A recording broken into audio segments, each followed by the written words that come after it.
buenos días, bienvenido. Pues como sabes hemos empezado una serie de programas, llevamos dos, tú eres el tercero, que se llama Platiquemos de temas urbanos. Entonces los temas urbanos abarcan infinidad de situaciones que vivimos día a día con los ciudadanos, y me da mucho gusto recibirte aquí. Es el ingeniero Raúl Armando Zapata Rodríguez, gerente del relleno sanitario de Veolia, aquí en la región. Pues bienvenido, y quisiera que platicáramos mucho de este tema que en general la gente conocemos como la basura, ¿no? Que es la materia prima con la que ustedes hacen sus actividades. Conocemos el relleno y vemos una gran actividad que se da ahí. Y pues quisiera comentar, ¿no? Nosotros, muchos tenemos la impresión que la basura, hablando en términos generales sobre residuos sólidos urbanos, es probablemente el tema ambiental más crítico en las ciudades, probablemente por encima de la contaminación por fábricas, carros, etc. Pero si no, anda muy cerca de ello, ¿no? Y a veces nos preguntamos si el tema de la basura tiene solución dentro de todo este contexto, donde estos residuos contaminan aire, agua, el suelo, ahora el agua no solo de los ríos, sino también los mares. Y pues finalmente los ciudadanos somos una parte muy importante en esa responsabilidad, ¿no?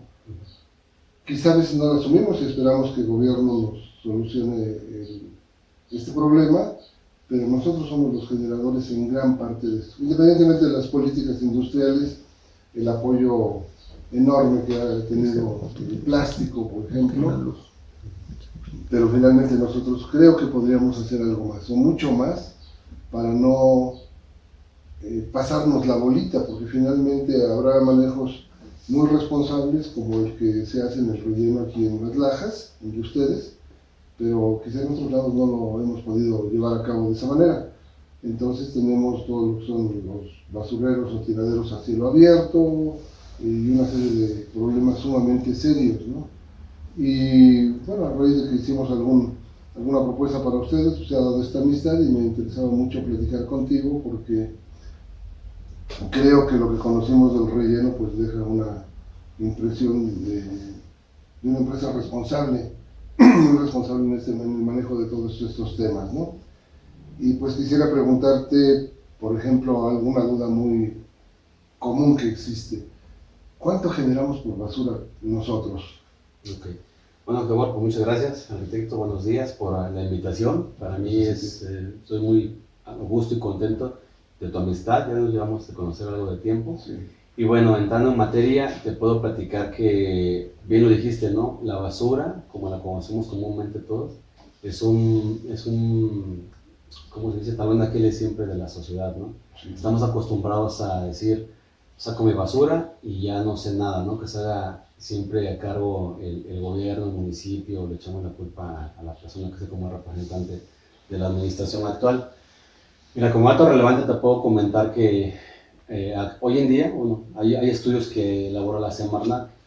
Un dato importante que te puedo mencionar es que en promedio, hoy en día producimos 1 kilo de basura por persona. ¿Al día? Al día. Entonces es un dato pues alarmante que ya se viene trayendo desde hace varios años, y obviamente eso va incrementando si no hacemos nada o frenamos la parte de la contaminación, ¿no? Otros datos relevantes que te quiero compartir es que a nivel mundial hay un dato que lo menciona el Banco Mundial, que dice que estamos produciendo 1.4 billones de toneladas al año. O sea, son datos exorbitantes. Vámonos ya de lo general a lo particular.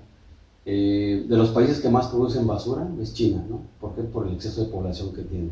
Y la basura se mide en función de las personas, de la cantidad de personas. Entonces, ya nos vamos en la parte ya de América Latina. Brasil es el que produce más basura, seguido por México, ¿no? Y en Estados Unidos, el dato curioso es que produce 1.9 kilos de basura por persona al día. Nos damos cuenta que Estados Unidos produce 1 kilo de basura más por persona al día. ¿Por qué? Me imagino que es porque son mayores consumidores, ¿no? Es un país mucho más grande en territorio y en población. Y ya vámonos a lo particular.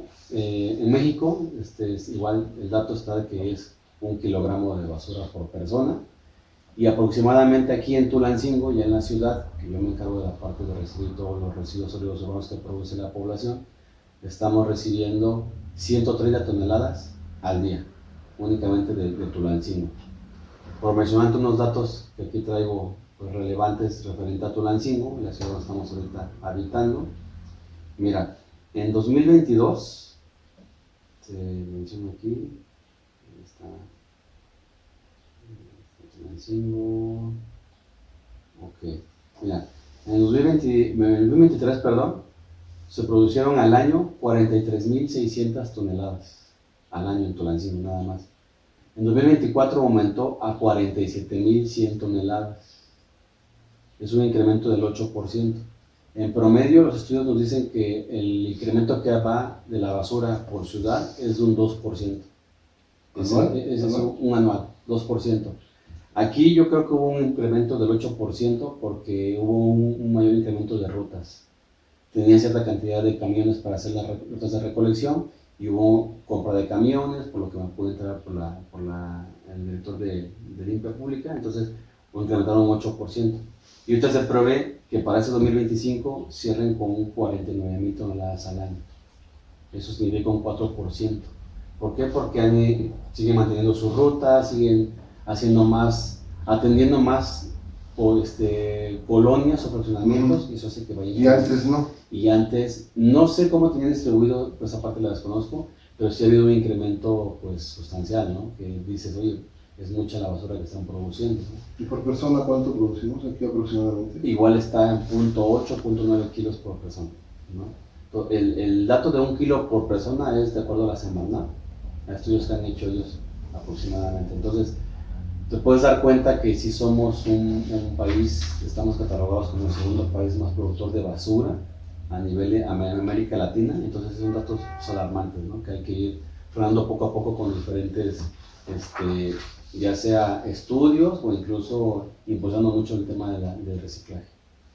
En Turquía nunca vas a ver basura, porque la ocultan bajo tus pies. Y es que las personas tiran sus desechos en contenedores subterráneos ocultos, que cuando se llenan, un camión especial los levanta desde el suelo con un inteligente sistema hidráulico, que es capaz de subir 10 toneladas de basura, que luego vacía dentro del vehículo, y así las calles no huelan feo. Y hablando del reciclaje, tú estuviste a cargo de una temporada relativamente corta.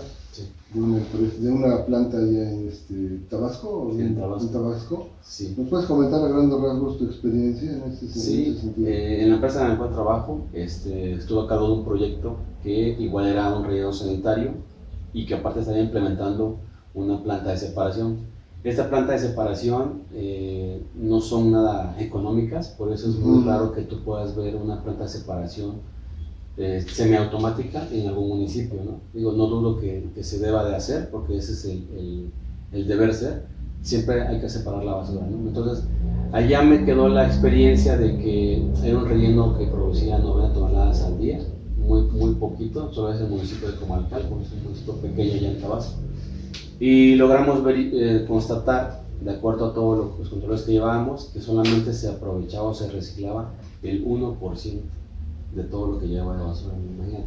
Es muy poquito lo que se recicla, ¿no? Se tienen que ver muchos controles a nivel municipal, desde casa, desde la gente que trabaja en la administración, quien hace la recolección, hasta que llega al punto final que es la planta de separación. Pero sí es importante empezar a inculcar esto desde la casa para evitar que se siga produciendo más basura y si en algún momento se implementa una planta de separación, pues que sea redituable para la persona o la empresa o el municipio que la vaya a implementar. Okay, sí, entonces sí, parece que sí es muy caro poder recuperar lo que hemos mandado a la basura, los residuos sólidos, ¿no? Sí, mira, sí puede decirse que es caro, pero al final de cuentas lo que se busca es dejar de producir tanta basura porque es una contaminación enorme que estamos dejando al planeta, ¿no? A nuestros hijos. Sí. Oye, y en ese sentido, nosotros cuando vemos igual el carro, vemos que se va haciendo una separación de aquellos residuos que pueden ser útiles, ¿no?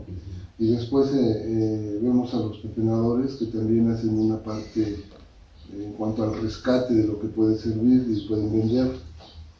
Y por otra parte, hemos visto estos depósitos de cartón, PET, fierro viejo, que también contribuyen un poquito a esta situación para que no todo se vaya a enterrar, por ejemplo, en un relleno sanitario, ¿no? Donde quizá la gente, quizá convendría que nos platicaras un poquito ahí qué es el relleno sanitario, qué es un tiradero a cielo abierto, qué es un basurero, porque bueno, hemos visto lo que ustedes hacen ahí en las lajas, pero pues, la gente en general quizá lo desconocemos, ¿no? Así a grandes rasgos, ¿cuáles serían las diferencias fundamentales? Ok. Bueno, mira, el primer punto que tocas es referente a la separación que hacen, ¿no? Sí es muy importante que se siga haciendo, porque al final de cuentas tiene un costo para el municipio, bueno, igual para la población, el que vaya cierta cantidad de basura a los rellenos sanitarios. Entonces, estos espacios que están destinados para reciclaje son regulados por la Semarnat, ¿no? Se llaman centros de acopio, ¿no? Tienen que tener su permiso para construir, para operar y para funcionar. Entonces, en ese sentido, sí es importante que sigan operando bajo la supervisión de la Semarnat, porque de esa manera le damos mayor vida útil a los rellenos sanitarios. Ahora, voy para ese punto, ¿no? Un relleno sanitario, tenemos lamentablemente la idea como sociedad que es un tiradero, un basurero, ¿no? Lamentablemente está mal nombrado. Un relleno sanitario es un conjunto de obras de ingeniería en donde tú vas a llevar tus residuos como municipio, porque eso es competencia del municipio, para que lleguen ahí y sean tratados conforme a la normatividad. Ahora, un relleno sanitario, repito, son obras de ingeniería que son en apego y construidas a la normatividad que publica la Semarnat. Actualmente la norma vigente se llama NOM 083 Semarnat 2003. Esas se han hecho algunas modificaciones, hay algunos puntos en los que la norma la quieren ir mejorando, como cualquier norma, pero ahorita está en función en la 2003, ¿no? Entonces, esta te regula y te dice dónde, cómo construir el relleno sanitario, qué tipo de ingeniería debes de hacer, y a su vez, cualquier persona o municipio o empresa la puede construir en apego a los lineamientos, ¿no? ¿Dónde lo vas a construir? ¿A qué distancia? O sea, son varios puntos que debe de cumplir un relleno sanitario para que sea aprobado el proyecto. Después de que se apruebe el proyecto por la misma Semarnat a nivel estatal, ya viene la parte de la ejecución. Y entonces la ejecución también lleva ciertos puntos que van de acuerdo al proyecto para poderlo ejecutar. Y además se hace un estudio de impacto ambiental, el famoso manifiesto de impacto ambiental o la MIA. En ese estudio, que va en apego de la mano de la normatividad, te dice qué es lo que debe de cumplir para que pueda establecerse un relleno sanitario y se pueda operar y ejecutarlo. Ahora, ¿qué pasa después de que ya está el relleno sanitario? Bueno, viene la parte operativa, ¿no?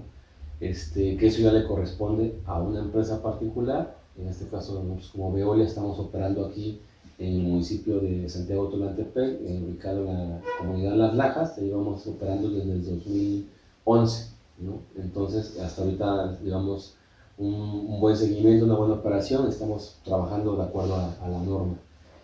¿Qué diferencia hay entre un relleno sanitario y un tiradero? Bueno, un tiradero le llaman tiradero a cielo abierto o un lugar descontrolado. ¿Por qué? Porque no hay obras de ingeniería, no hay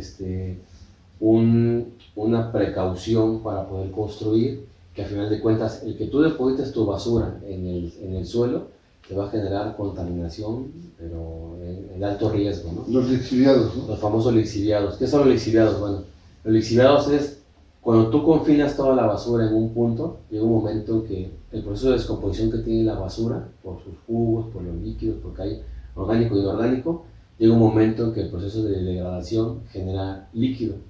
Ese líquido ustedes lo pueden ver también incluso desde tu casa, ¿no?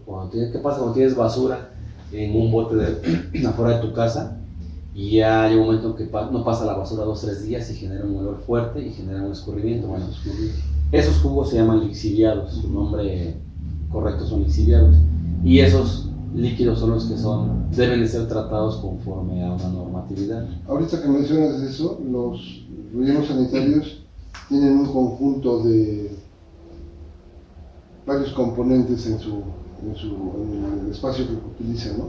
Así. Y una de ellas es precisamente esta laguna de lixiviados, ¿no? Donde esos escurrimientos se conducen y ahí quedan contenidos. ¿Qué otras obras hay? O sea, a grandes rasgos, como en una casa que se dice tiene recámara, sala, comedor, cocina, baño, los rellenos, ¿qué tienen? Porque este conjunto de obras, que es muy aparte de hacer la celda de disposición donde se van a exponer los residuos, se llaman obras complementarias. Estas obras de entrada son los caminos de acceso para poder disponer, están lo que mencionas, ¿no? Y la más principal, que es la laguna de lixiviados, o laguna de oxidación también le llaman. ¿A qué se refiere? Es una excavación en donde por gravedad van a llegar todos los líquidos llamados lixiviados y se van a concentrar o almacenar en este sitio. Ahora, este sitio tiene que ir forrado de un material que se llama geomembrana. En pocas palabras, como si tú pusieras un impermeable a donde vas a captar los líquidos, ¿no? Entonces, ¿qué es lo que se hace? Esa laguna de lixiviados, como su nombre lo dice, también de una oxidación, tiene que estar como que a cielo abierto, más bien a cielo abierto. ¿Para qué? Para dos funciones. Una, almacenar todos los líquidos que llaman lixiviados, y dos, para que cuando le pega directamente el sol, tenga su proceso de evaporación. ¿Sale? Entonces eso es lo principal. Pero la norma te dice que hay dos maneras de tratar el lixiviado: por evaporación en una laguna de almacenamiento o por recirculación. ¿A qué llamamos recirculación? Debes de contar con motobombas, o en este caso nuestro relleno cuenta con una pipa con unos tanques que son de tipo rotoplas, en donde la persona encargada de hacer esa recolección de los lixiviados va en cada punto de extracción de la masa de residuos, succiona con una motobomba, almacenamos en los tanques de tipo rotoplas, llegamos a la laguna, los vaciamos y se empiezan a evaporar. Esa es la famosa evaporación. Pero para que sea más rápido la evaporación, esos mismos líquidos suben en la parte más alta donde ya están cubiertos los residuos y se empiezan a recircular. Empieza a hacer un riego de arriba abajo, sobre taludes. ¿Para qué? Para que influya más el proceso de evaporación, tengan un mejor proceso de compactación de los residuos y el proceso de degradación. Entonces, prácticamente las dos formas de tratar los residuos. Nosotros vemos una serie, digamos, de montículos, de cerros que se van haciendo y ustedes los cubren. Y también dejan una especie de tubos como respiraderos. ¿Con qué cubren esa membrana? ¿Qué es? ¿En qué consiste? O sea, para establecer una diferencia, bueno, los tiraderos a cielo abierto, vemos la basura, los opilotes, ratas, etc. Y un relleno sanitario se deposita los residuos y luego viene una membrana, digamos, una capa, una especie de sábana, ¿no? Y tienen unos respiraderos. ¿En qué consiste esta cubierta? ¿De qué es? Bueno, mira, hay dos formas de hacerlo. Lo que tú mencionas ya es una clausura. La clausura es cuando ya tienes todos los residuos compactados, confinados, de acuerdo al proyecto, con cierta geometría, los taludes, y se coloca una capa de geomembrana. ¿Para qué? Porque ahí ya estás dando a entender, o más bien es un proyecto de clausura en donde ya no vas a meter ni una basura más, ¿no? Ni un kilo más ahí. Sin embargo, cuando tú construyes tu celda de disposición final, colocas a cierta distancia los famosos respiraderos que tú mencionas, pero son tubería que es para la extracción del biogás. ¿Qué es el biogás? Es todo el conjunto de gases que produce la basura y que en su momento son captados o conducidos por ese tubo para que al final del nivel del proyecto estén saliendo a la atmósfera. ¿Qué se le hace al biogás? No se le puede estar venteando, como se dice. ¿Por qué? Porque esos gases traen metano, ¿no? Entonces, al tener metano, esos gases nos provocan los famosos gases de efecto invernadero, que son dañinos para el planeta. Entonces, tienen que estar quemando. Entonces, son dos cosas. Una, la cubierta que tú mencionas, y la otra, los pozos de biogás. Lo que hacemos en el proceso de operación del relleno es ir cubriendo los residuos. ¿De qué manera? Llega un tractor, dada cualquier tipo de tractor que tú vayas de acuerdo a la capacidad que tengas para recibir y para manipular los residuos. En nuestro caso es un tractor de 7 sobre orugas. Ese tractor tiene la capacidad de bandear los residuos, porque no nomás es llego y los tiro, no, llego, los compacto, los bandeo y los conformo para que tengamos una mejor vida útil, una mayor vida útil, ¿no? La vida útil es la capacidad que tiene un sitio para poder recibir en función del tiempo, ¿no? Los residuos. Entonces llega el tractor, lo bandea, y ya que está bandeado y conformado con ciertas pendientes, de acuerdo a un proyecto avalado por la Semarnat, se le coloca material de cobertura. La norma te dice que tienes que estar cubriendo cada 24 horas. ¿Para qué? Para evitar que haya el riesgo de que el viento te eleve los residuos, los famosos volátiles. Entre más rápido cubras, vas a tener menos fauna nociva, como zopilotes o perros. Y además la idea es estar cubriendo para evitar los malos olores. Y una vez que cubres cada 24 horas, vas compactando y vas avanzando conforme vas rellenando tu celda, ¿no? Y por la parte de los respiraderos, esos respiraderos que son los famosos tubos de biogás, eso nos sirve para que después de determinado tiempo y un estudio que se va haciendo mensual, se hace un estudio de factibilidad. Ese estudio de factibilidad lo que nos ayuda es saber cuánto metano o cuánto biogás estás produciendo y ver la posibilidad si se podría generar energía eléctrica con ese biogás. Ahí tuviste una experiencia en una planta en Querétaro, ¿no? Sí. Bueno, seguramente es algo mucho más grande que lo que tenemos aquí, pero sí se puede producir biogás y es una alternativa muy valiosa. Sí, es factible y es una de las obras de ingeniería que se recomienda hacer. ¿Para qué? Pues para darle un doble provecho a las obras, ¿no? Tenemos la experiencia en Veolia, tenemos 2 proyectos de esa manera, ¿no? En Mérida y en Querétaro. En ambos rellenos ya estamos hablando de áreas muy grandes, en donde se han ido colocando los pozos de biogás. Se hizo estudio de factibilidad, se llegó a un acuerdo con los municipios y se construye la obra de infraestructura. El componente principal es un motor.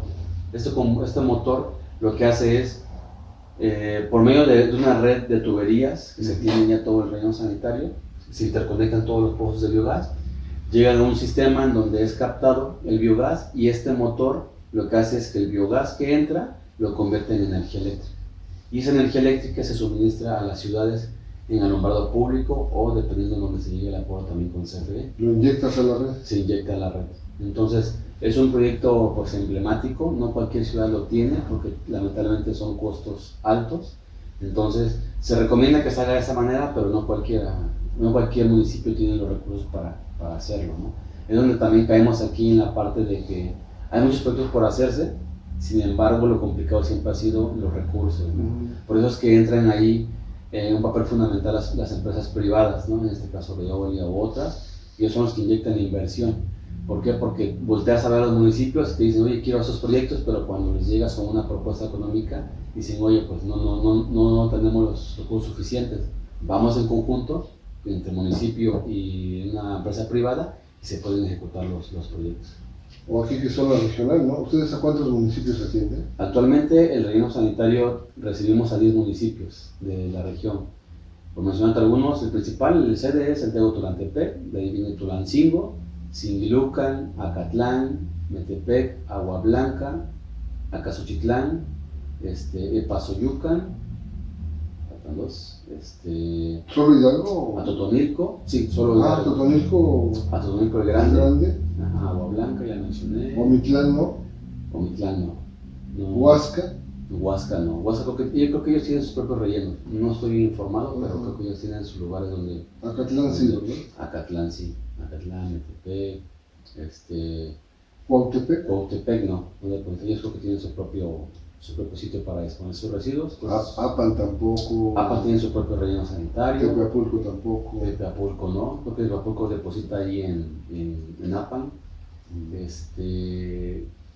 faltó otro. Zempoala está depositando con nosotros desde hace ya más de 5 o 6 años.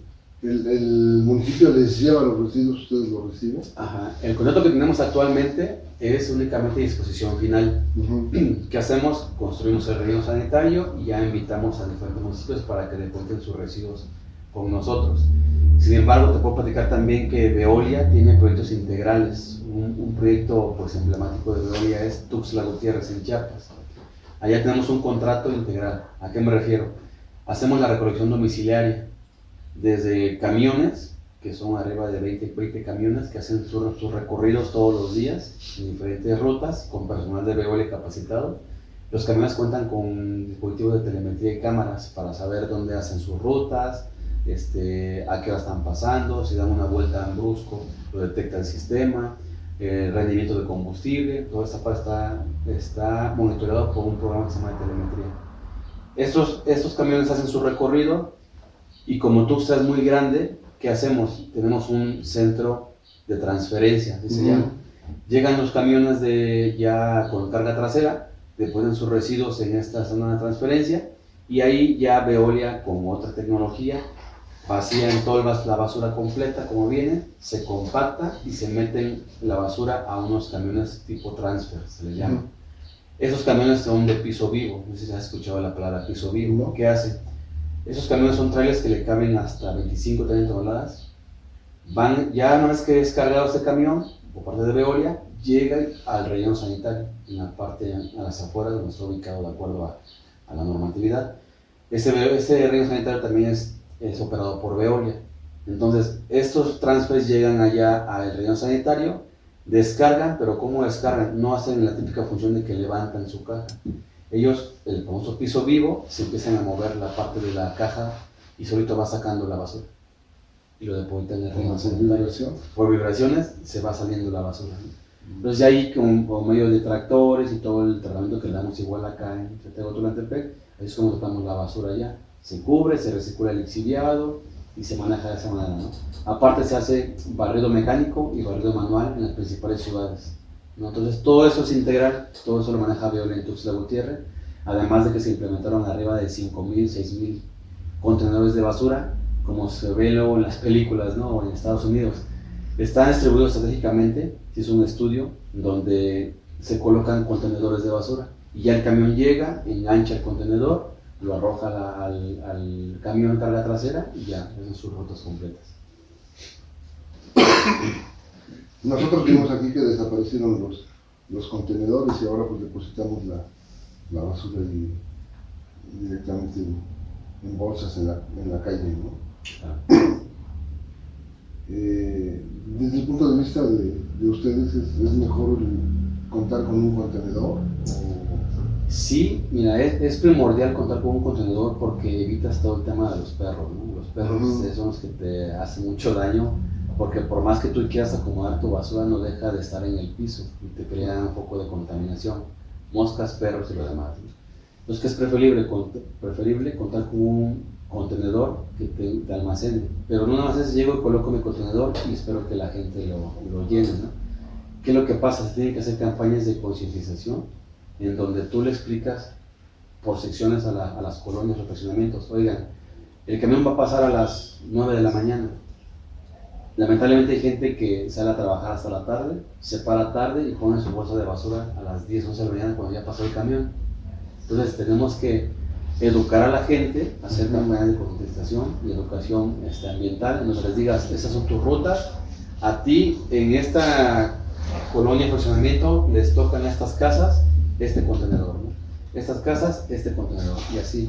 Porque si empezamos a poner la basura en un solo contenedor, va a llegar lo mismo, ¿no? Se va a empezar a llenar, se va a caer las bolsas y caemos a lo mismo, ¿no? Entonces tiene que estar distribuido estratégicamente previo a una plática que se le dé por colonias, por fraccionamientos, para que sea funcional y sirva, ¿no? Que fue lo que se hizo en Tuxtla. Se hizo un trabajo de 2 años antes de poder implementar los contenedores. Para poder planear. Se hizo una planeación, logística, educación ambiental a las colonias, se habló con jefes de manzanas, se dieron pláticas. Es un trabajo previo para poderlo hacer, ¿no? Si ahorita me dice, ¿sabes qué? Vamos a poner contenedores en Tulancingo, no van a servir, la gente los va a destruir, hay gente que no les gusta tener contenedores. ¿Por qué? Porque yo porque voy a tener un contenedor afuera de mi casa, pónganselo a la otra esquina, ¿no? Entonces también esa parte es trabajarlo, apalabrarlo y concientizarlo. Que quiero, acabas de tocar 2 temas. Bueno, el ingeniero Zapata también da conferencias. Si alguien quiere saber más acerca de su perfil profesional, su experiencia, y estuviera interesado en que le diera alguna conferencia, pues le invitamos a conocer nuestra página, ¿no? geor.com.mx, donde tuvimos un apartado para conferencistas. Tenemos ahí 15 amigos que amablemente aceptaron poner sus datos. El contacto es directamente con ellos y en este caso el ingeniero pues habla ahí toda la situación ambiental de la que nos estamos enterando, seguramente con mucha mayor profundidad en algunos de los puntos, que es la parte también de lo que tú hablas de educación, ¿no?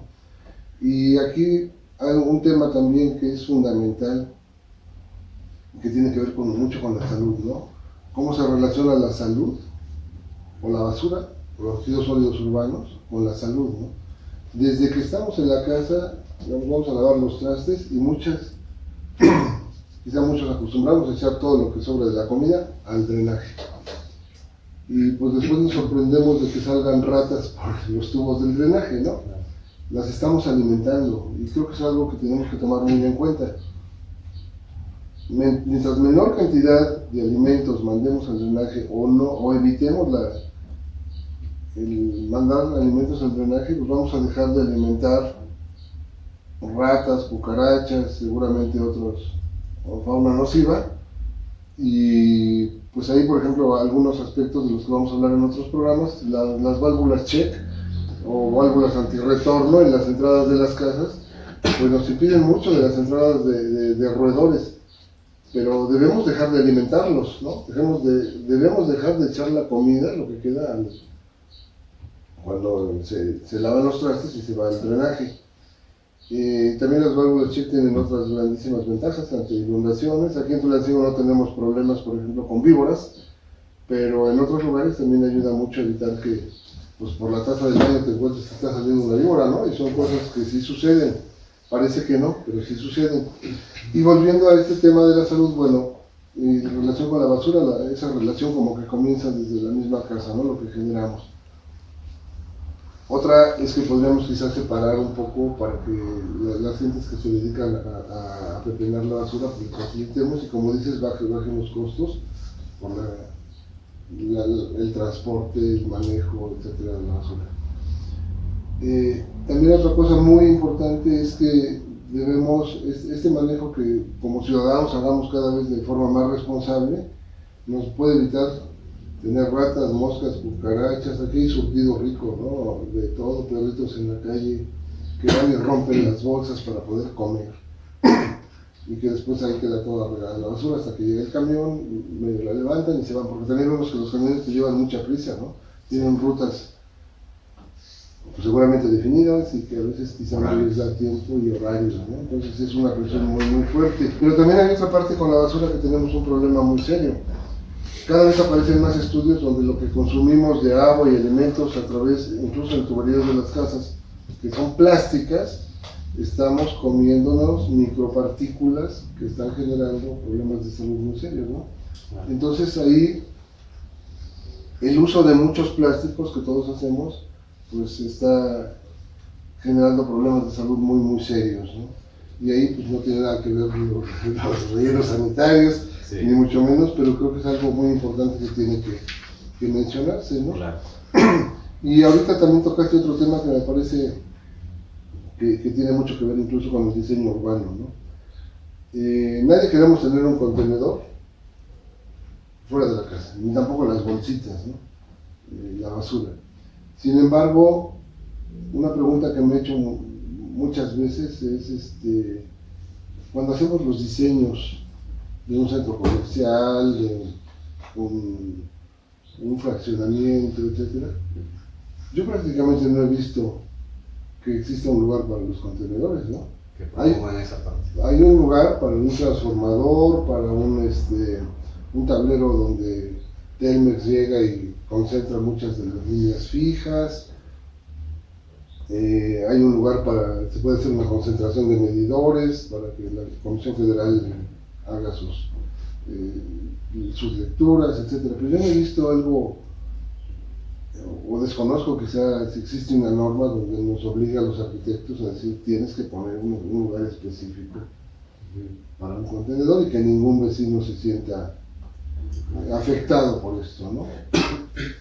Y curiosamente, yo recuerdo que en el mercado municipal había un cuarto muy grande que daba a la calle 1 de Mayo y era especial para la basura. Después creo que me parece que ha desaparecido y es un local comercial más. Los panteones tienen lugares para el depósito, pues fundamentalmente de flores, ¿no? Claro. También algunos centros comerciales tienen un lugar específico para los conjuntos comerciales para poder que los locatarios vayan y lleven su basura ahí. Pero en muchos lugares no lo hacemos, ¿no? ¿Tú has visto algo así en alguna parte donde esto también tenga un impacto importante, en fraccionamientos, por ejemplo? Sí, mira, hoy en día he visto bastante que cuando diseñan ya algunos fraccionamientos, pero estamos hablando a lo mejor de unos 10 años para acá, ya viene muy fuerte el tema del plan de tratamiento de aguas residuales en fraccionamientos, y ya empiezan a implementar el tema de los residuos. Ya ponen en algunos lugares de oficina principalmente, o edificios, contenedores como papel, cartón, vidrio, aluminio, ¿no? Que es el mínimo para poder esa línea de separación. Pero sí es importante que lo hagamos desde casa, porque desde ahí ya estamos generando menos basura, ¿no? Entonces, tal vez a lo mejor no lo vemos de esa manera, porque ¿qué hacemos como habitantes, ¿no? como sociedad? Yo le pago al municipio o al gobierno mi predial y mi basura, ¿no? Pero realmente no nos damos cuenta a dónde va a parar esa basura, ¿no? Y no sabemos si realmente lo que pago de basura equivale a lo que estoy produciendo, tanto yo como mi familia, ¿no?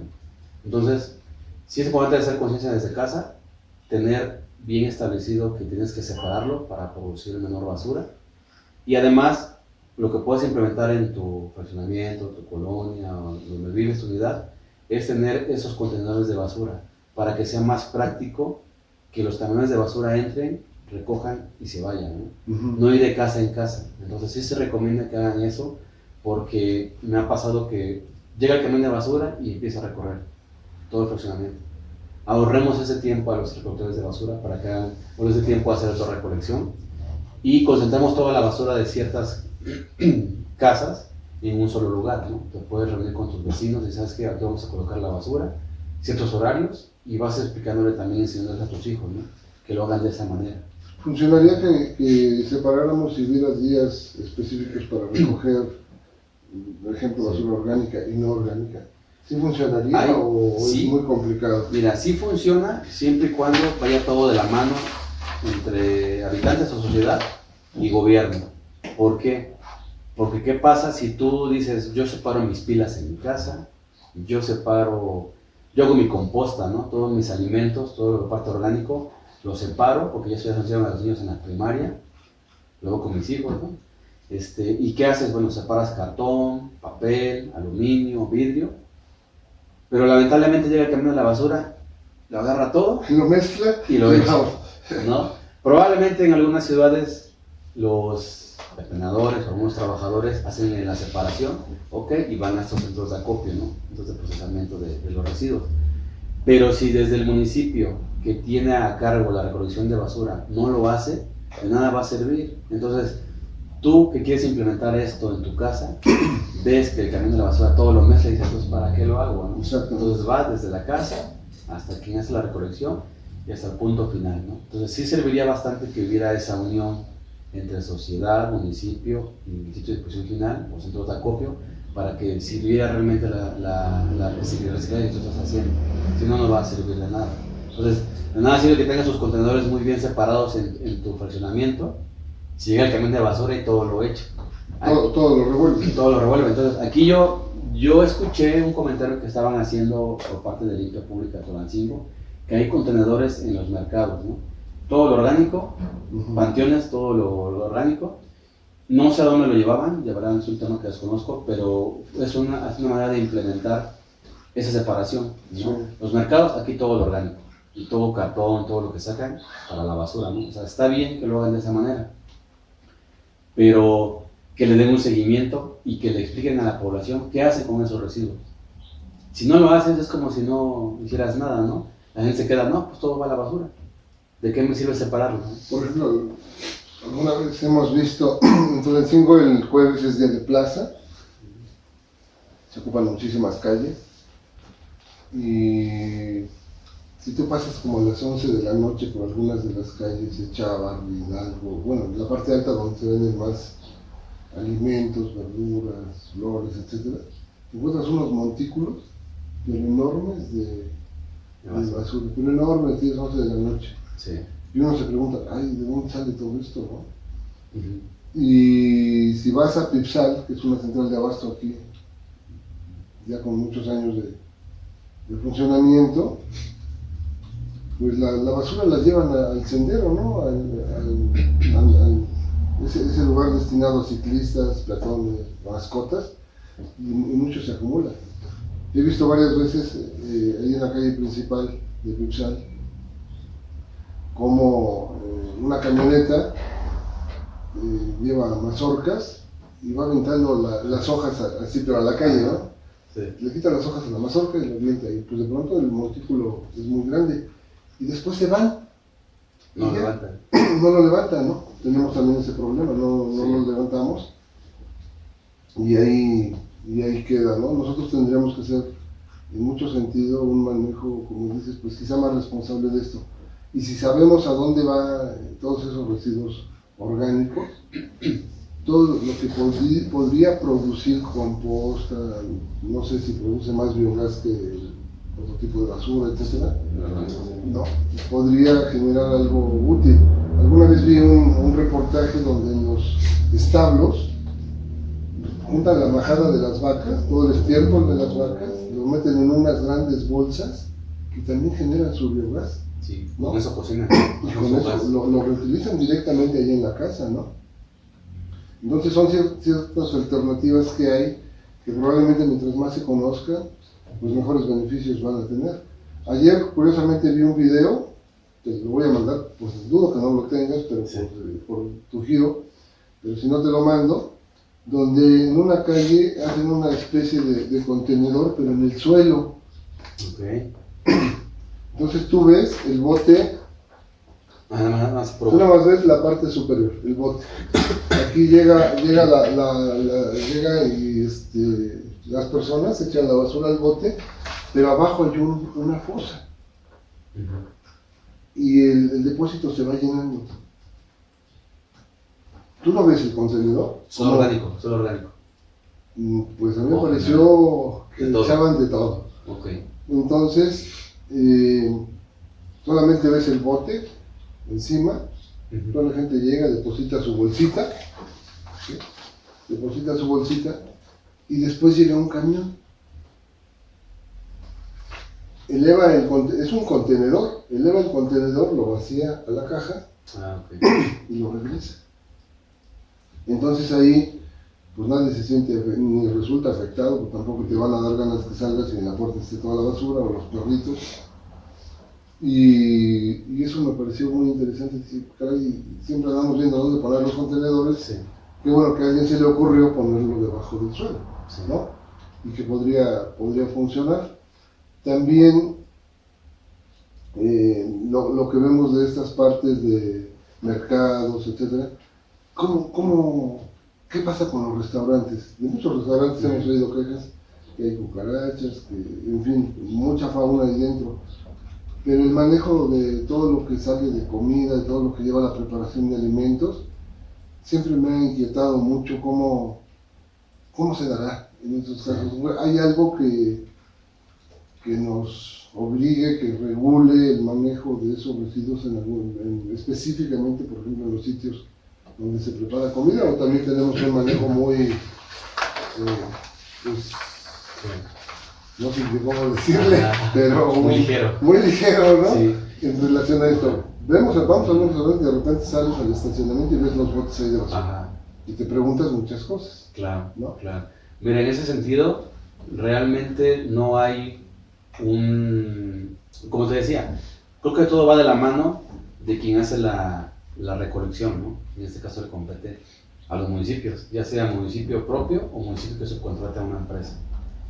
Yo creo que es importante que se haga ese tipo de regulación, porque hablando de los restaurantes, salubridad es quien los verifica, ¿no? Y ellos, desconozco también si hay algún punto en que les diga, oye, demuéstrame qué le haces a tus residuos orgánicos y a los inorgánicos, ¿no? Creo que desde ahí podemos partir. Uh-huh. Y ahí ya nos vamos a dar cuenta si todo se va directamente al camión de la basura. Si los municipios tuvieran algún programa en el que dijeran, ¿sabes qué?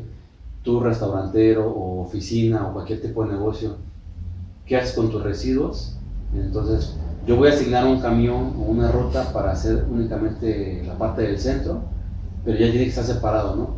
Orgánico de inorgánico, que es lo básico, ¿no? Ya después si quieres te pones a separar papel, aluminio, todo lo demás, pero eso es importante que lo hagan.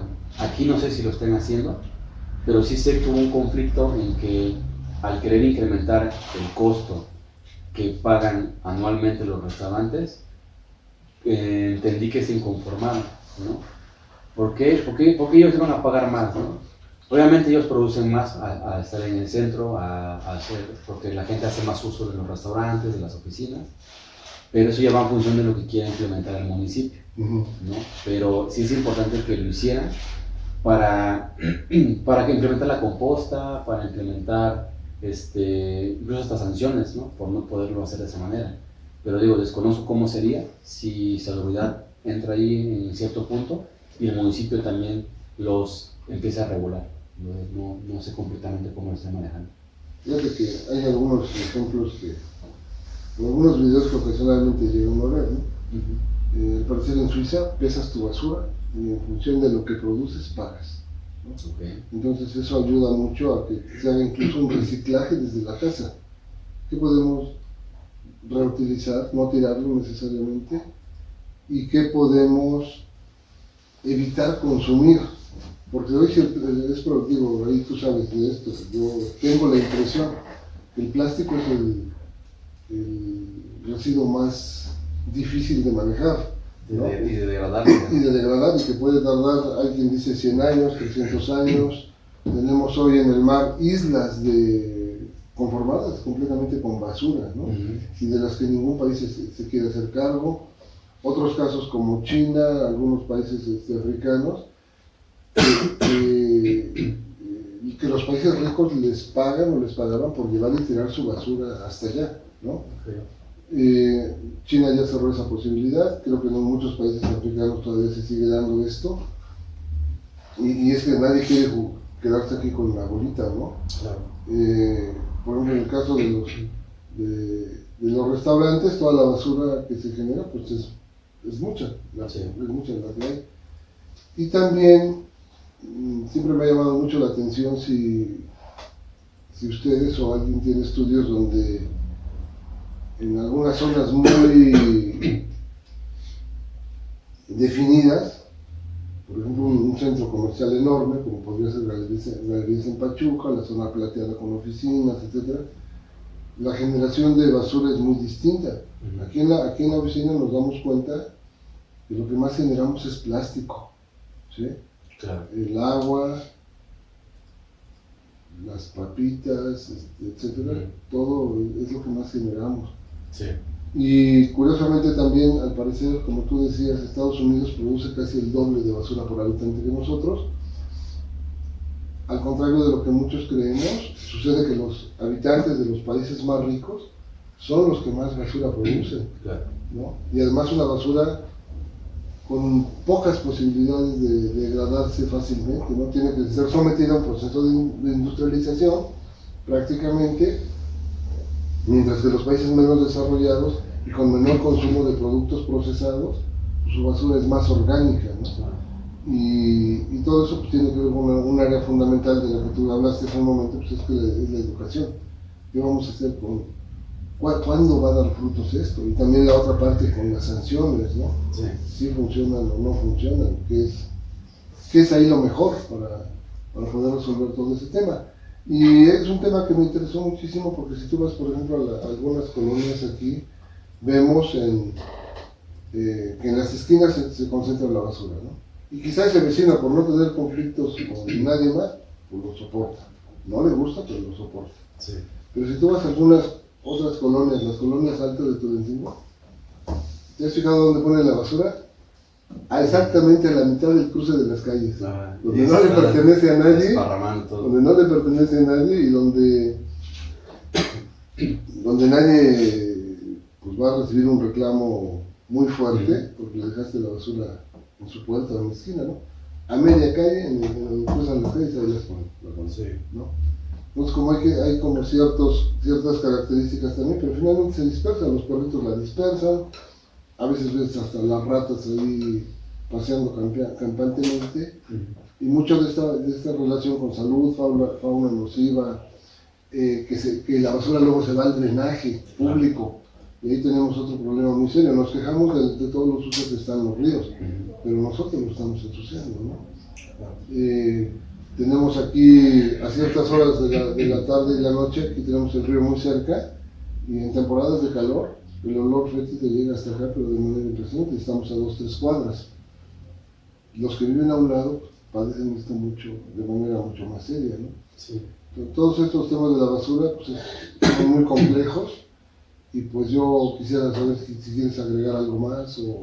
Sí, mira, ahorita que tocaste esos temas, tengo aquí unos datos importantes. Mira, las inundaciones, las enfermedades y los océanos contaminados son algunas de las consecuencias por no tratar la basura adecuadamente. También tocaste un tema de cómo es que la basura se degrada, cuál tarda más, cuál tarda menos. No todas las en verdad. Dice, la cáscara de plátano dura de 2 a 10 días en degradarse. Entonces, bueno, pues se va a la composta, no hay ningún problema. Se vuelve un abono quizás, ¿no? Un abono. El papel periódico tarda de 2 a 4 semanas en degradarse. El algodón de 1 a 5 meses. Y ahí nos vamos. Imagínate que la ropa sintética tarda hasta 40 años en degradarse. Las toallas sanitarias y los pañales desechables que consumimos bastante, de 500 a 800 años en degradarse. Las bolsas de plástico, de 15 a 1000 años en degradarse. Y lo que más tarda, las botellas de vidrio, 1.000.000 de años. Esos son datos fuertes, ¿no? Que dices, oye, ¿qué está pasando, no? O sea, son datos que son preocupantes, y la verdad no hay como podamos hacer la parte del reciclaje, porque también hay que mencionar, los humanos producen tanta basura que la naturaleza es incapaz de digerir. Sí. Somos la primera generación que siente los efectos del cambio climático y la última que puede hacer algo al respecto. Hablando del reciclaje, cada tonelada de papel reciclado ahorra 17 árboles, 7.000 galones de agua y 3 metros cúbicos de espacio en relleno sanitario. O sea, son datos que son alarmantes y que debemos ya empezar a hacerlo como sociedad, ¿no? Y por último, solo el 13% de los residuos que se generan a nivel mundial se logran reciclar. Entonces, estamos hablando de 1.4 billones, es nada, ¿no? Comparado con toda esa parte. Y pues sí, regresando al punto principal, la contaminación cada vez es mayor y debemos ya de actuar, ¿no? con nuestras generaciones para evitar que esto trascienda, porque otro dato también relevante que leí es que va, de acuerdo al Banco Mundial, va a incrementar lo que producimos hasta un 70% de basura en un máximo de 30 años. Entonces, ¿qué vamos a hacer con la basura? Se vuelve inmanejable. Inmanejable, no es sostenible, es invertir en muchos recursos. Entonces necesitamos ya empezar a actuar desde ahora para cuidar el medio ambiente y poder tener vivir en un ambiente sano. ¿Y tú tienes algún dato acerca de estos plásticos biodegradables? No me da biodegradables. Sí sé que son buenos, que sirven, siempre cuando sean biodegradables, ¿no? Esos se pueden biodegradar en una menor cantidad de años que un plástico normal. Entonces sí se sugiere que se ocupen, a pesar de que son más caros. Desconozco cuánto es el costo que tiene un plástico normal, producir un plástico normal a un plástico biodegradable. Obviamente sé que tiene que ser un costo más elevado, pero pues es una inversión a futuro, ¿no? Por decirse. Ahora, por ejemplo, quizá todos podemos hacer algo más, ¿no? Desde la separación de residuos orgánicos, aunque hagas un licuado de lo que te quedan de las verduras, tal, lo puedes usar como abono, Claro. como un agua con ciertas vitaminas para las plantas, digamos, ¿no? Y ahí produces menos basura. En otros lugares como las oficinas, el imprimir una hoja por un lado y después reutilizarla, en aquellos casos que no tengan información sensible, etcétera, Sí. por el otro, ¿no? Claro. Eso aquí lo acostumbramos mucho. Y también a veces, ¿qué relación tiene todo esto con el diseño? Bueno, ya lo vimos en la parte de fraccionamientos, o ese tipo de contenedores que por ahí accidentalmente me encontré, pero que también quizá en muchos casos el destinar un área para la preparación, una cocina o cocineta dentro de las oficinas cuando se pueda, Claro. para que también los colaboradores no tengan que salir a comprar alimentos, para no hacerle publicidad a ninguna marca, bueno, que venden bolsitas, en botellas de plástico, etcétera, y puedan traer de su casa lo necesario quizá para poderlo preparar. Aquí nosotros, pues la verdad sí lo consideramos, y tenemos un espacio para la cocineta. Todavía le faltan las parrillas y algunas otras cosas, pero el espacio ya está. Con la idea de que también esto genere un menor consumo afuera, un mayor ahorro para quien colabora con nosotros, y que todo esto, pues en la medida de lo posible, se pueda reproducir. Quiero hacer una comparación un poquito con lo que sucede con el agua. Si nosotros, cada uno de nosotros, no nos vamos responsabilizando un poquito más de lo que sucede con el agua, lo que sucede con la basura, pues va a ser un momento dado insostenible, ¿no? Como dijiste, somos la única generación que podemos hacer algo al respecto. Si no lo solucionamos, pues no hay solución para la humanidad, aunque suene dramático, pues la situación es que así es. No importa lo que diga Trump, esto va a ocurrir. Así es.